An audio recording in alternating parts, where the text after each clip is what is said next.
ৰাতিপুৱা এটা ভাল খবৰ। আমাৰ অসম চৰকাৰৰ যিসকল থাৰ্ড গ্ৰেড আৰু ফ'ৰ্থ গ্ৰেডৰ যিসকল চাকৰিয়াল আছিলে, সেই চাকৰিয়ালসকলৰ বাবে অসম চৰকাৰে এটা পৰ্টেল মুকলি কৰিলে। জানেনে বাৰু আপোনালোকে? সেই পৰ্টেলটোত থাৰ্ড গ্ৰেড আৰু ফ'ৰ্থ গ্ৰেডৰ চাকৰিয়ালসকলে মিউচুৱেল ট্ৰেন্সফাৰ এপ্লাই কৰিব পাৰিব আৰু নিজৰ ঘৰৰ একেবাৰে ওচৰৰ কাৰ্যালয়টোলৈ বা ঠাই টুকুৰালৈ যাব পাৰিব। এই পৰ্টেলটোত কি কৰিব পাৰিব, কেনেকৈ কৰিব পাৰিব, গোটেইখিনি আদি সবিশেষ লৈ আহিছোঁ এই ভিডিঅ'টোত। আহকচোন এই ভিডিঅ'টোত চাওঁ কেনেদৰে এজন তৃতীয় আৰু চতুৰ্থ বৰ্গৰ কৰ্মচাৰীয়ে নিজৰ ঘৰৰ ওচৰলৈ এই পৰ্টেলৰ জৰিয়তে বদলি কেনেকৈ ল'ব পাৰিব।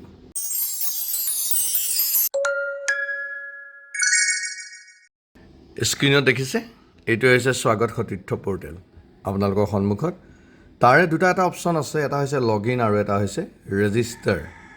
দেখিছে? এতিয়া আমি এই লগ ইন আৰু ৰেজিষ্টাৰ এই দুটা অপশ্যনৰ ভিতৰত আমি সোমাই যাম ৰেজিষ্টাৰ অপশ্যনটোলৈ। আৰু এনেকুৱা এখন স্ক্ৰীণ আপোনাৰ সন্মুখত আহি পৰিলে। ৰেজিষ্ট্ৰেশ্যন প্ৰচেছ, ইয়াত আপুনি নিজৰ নাম, তাৰপাছত আপোনাৰ ফোন নম্বৰ, ইমেইল, তাৰপিছত পাছৱৰ্ড যিটো দিব সেইটো আকৌ পুনৰ কনফাৰ্ম কৰিব লাগিব। আৰু পাছৱৰ্ডটো দিওঁতে সাৱধান মনত ৰাখিব আপাৰ কেছ লৱাৰ কেছ, মানে এনেকৈ যে দেখিছে ইয়াত যে দেখাই থৈছে, এটা চেম্পল দেখাই থৈছে চব, আৰু এটা স্পেচিয়েল কেৰেক্টাৰ, এনেকৈ আপুনি পাছৱৰ্ডটো দিব লাগিব। আৰু তাৰপিছত আপুনি এই যে এগ্ৰি এই মাৰ্কটোত টিক মাৰি পেলাই ছাবমিট কৰিব লাগিব। তাৰপাছতে আপোনাৰ মোবাইলত এটা ভেৰিফিকেশ্যন কোড আহিব।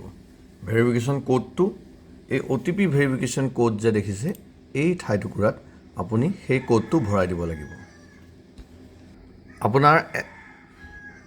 আপোনালৈ এটা পপ আপ মেছেজ শ্ব' হ'ব, ৰেজিষ্ট্ৰেশ্যন ছাকচেছফুল আৰু ৰেজিষ্ট্ৰেশ্যন কমপ্লিটেড বুলি এটা ৰেফাৰেঞ্চ ID আপোনাৰ সন্মুখত আহি পৰিব। এই ৰেফাৰেঞ্চ IDটো আপোনাৰ কপি কৰি ৰাখিব, আপুনি কপি কৰি ৰাখিব। পাছৰ পৰ্যায়ত আপোনাক দৰকাৰ হ'ব যেতিয়া লগ ইন কৰিব। এতিয়া আমি অ'কে কৰি দিওঁ। এতিয়া পুনৰ আমি ঘূৰি যাম আগৰ যিটো পেজ, একদম মেইন প্ৰথমতে উলিওৱা পেজটোলৈ। এতিয়া লগ ইনত যাম, আমি এই লগ ইন অপশ্যনত যাম আৰু ইয়াত আপোনাৰ যিটো মোবাইল নম্বৰ, আপুনি যিটো মোবাইল নাম্বাৰ দিছিলে সেই মোবাইল নাম্বাৰটো এণ্ট্ৰি কৰিব আৰু তাৰপিছত পাছৱৰ্ডটো এণ্ট্ৰি কৰিব। ইয়াৰ পাছত আহিলে আপোনাৰ পান নাম্বাৰ দিবলৈ, যিটো ফিনেছমত আপোনাৰ ৰেজিষ্টাৰ কৰি থৈছে, সেই পান নাম্বাৰটো আপুনি ইয়াত ভৰাই দিব লাগিব। ছাবমিট কৰি দিয়াৰ লগে লগে আপোনাৰ যিটো প্ৰফাইল তাৰ ডাটাবেছটো আমাৰ সন্মুখত আহি পৰিলে এনেদৰে, মানে স্বাগত সতীৰ্থ পৰ্টেলে এই ডাটাবেছটো পাই গ'ল। ইয়াত আপুনি নিজৰ নাম, ডেট অফ বাৰ্থ, জেণ্ডাৰ, তাৰপাছত আপোনাৰ father name, mother name, category, আপুনি কোনটো কাষ্টত পৰে, মানে জেনেৰেল নে OBC, তাৰপাছত আপোনাৰ অল্টাৰনেটিভ ফোন নাম্বাৰ দিব পাৰে, হোম ডিষ্ট্ৰিক্ট কি হয়, তাৰপিছত আপোনাৰ কাৰেণ্ট পষ্টিং এৰিয়া ক'ত, ডিপাৰ্টমেণ্ট ক'ত, কি ডিপাৰ্টমেণ্টত কৰে আপুনি, গোটেই ডিপাৰ্টমেণ্টবোৰ ইয়াত ওলাই যাব চব। আপুনি প্ৰথম এনেকৈ ডিপাৰ্টমেণ্টটো ছিলেক্ট কৰিব লাগিব। দেখিছে? এই ডিপাৰ্টমেণ্টবোৰ ছিলেক্ট কৰাৰ পাছত তাৰপিছত আপুনি এতিয়া ইয়াত কোনটো ডিপাৰ্টমেণ্টত পৰে এই ডিপাৰ্টমেণ্টটো আপুনি ছিলেক্ট কৰিলে, কৰাৰ পাছত ডাইৰেক্টৰ অফ কমিশ্যনাৰত কোনটো পৰে সেইটো ছিলেক্ট কৰিব। তাৰপিছত কাৰেণ্ট পষ্টিং, এতিয়া ধৰি ল'লোঁ আমি এগ্ৰিকালচাৰেল ডিপাৰ্টমেণ্ট ছিলেক্ট কৰিলোঁ। এগ্ৰিকালচাৰেল ডিপাৰ্টমেণ্ট ছিলেক্ট কৰাৰ পিছত ডাইৰেক্টৰ কমিশ্যনাৰ ক'ত, ডাইৰেক্টৰ অফ এগ্ৰিকালচাৰ বা হৰিকালচাৰ, কোনটো বিভাগত পৰে ডাইৰেক্টৰ সেইটো আপুনি চাই ল'ব, আপোনাৰ পষ্টিঙৰ কাগজখনত লিখা থাকে। তাৰপিছত অফিচ কোনটো, সেই অফিচটোৰ এড্ৰেছ আপুনি ইয়াত ভৰাই দিব লাগিব। ডেজিগনেশ্যন, আপুনি কোনটো বিভাগত কাম কৰি আছে, যিহেতু মই কৈ থৈছোঁ এইটো থাৰ্ড গ্ৰেড ফ'ৰ্থ গ্ৰেড কৰ্মচাৰীসকলৰ কাৰণে, আমাৰ শিক্ষকসকলৰ কাৰণে নহয়। যিমানখিনি কৰ্মচাৰী আছে, মানে শিক্ষকসকলক বাদ দি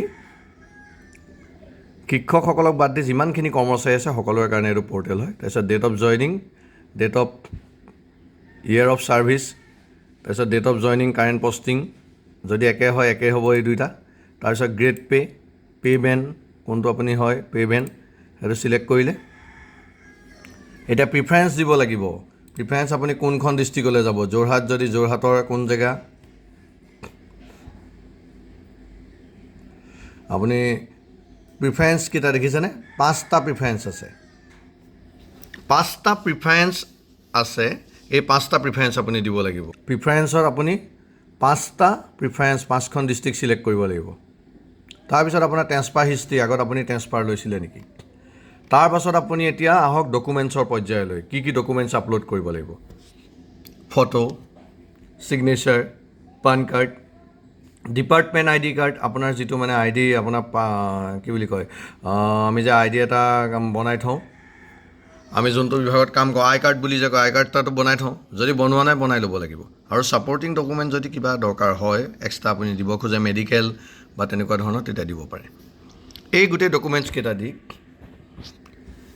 এই গোটেই ডকুমেণ্টছকেইটা দিব দি পেলাই আপুনি শেষত এই যে টিকটো দেখিছে আই হিয়াৰ বাই ডিক্লেয়াৰ ইয়াত টিক মাৰিব আৰু I agree to terms laid down ইয়াত টিক মাৰি পেলাই প্ৰিভিউ এণ্ড ফাইনেল ছাবমিটত ক্লিক কৰিব ফাইনেল ছাবমিটৰ গোটেই লিষ্টখন মানে আহি পৰিব আপুনি কিবা যদি ভুল হৈছে শুধৰাই ল'ব পাৰিব আৰু শেষত আপুনি ছেভ কৰি দিব ইমানখিনিয়ে কাম মাত্ৰ ইমানখিনি কৰিব লাগে কৰি পেলাই আপুনি ফাইনেল যেতিয়া ছাবমিট কৰিব তাৰ পাছত আপোনাৰ পৰ্টেলত নিজে নিজে আপডেট হৈ থাকিব আৰু বেলেগ একো কৰিব নালাগে ইমানখিনিয়ে যদি ভিডিঅ'টো ভাল পালে তেতিয়াহ'লে পুনৰবাৰ কওঁ নতুন ছাবস্ক্ৰাইবাৰসকলে ছাবস্ক্ৰাইব কৰি চেনেলটো আগুৱাই যোৱাত সহায় কৰিব আপোনালোকক যাতে এনেদৰে সহায় কৰি যাব পাৰোঁ আৰু যিসকল মোৰ প্ৰিয় ছাবস্ক্ৰাইবাৰ আছে সেইসকলে পুনৰবাৰ কৈছোঁ লাইক কমেণ্ট শ্বেয়াৰ কৰিব ধন্যবাদ লগ পাম পাছৰ ভিডিঅ'টোত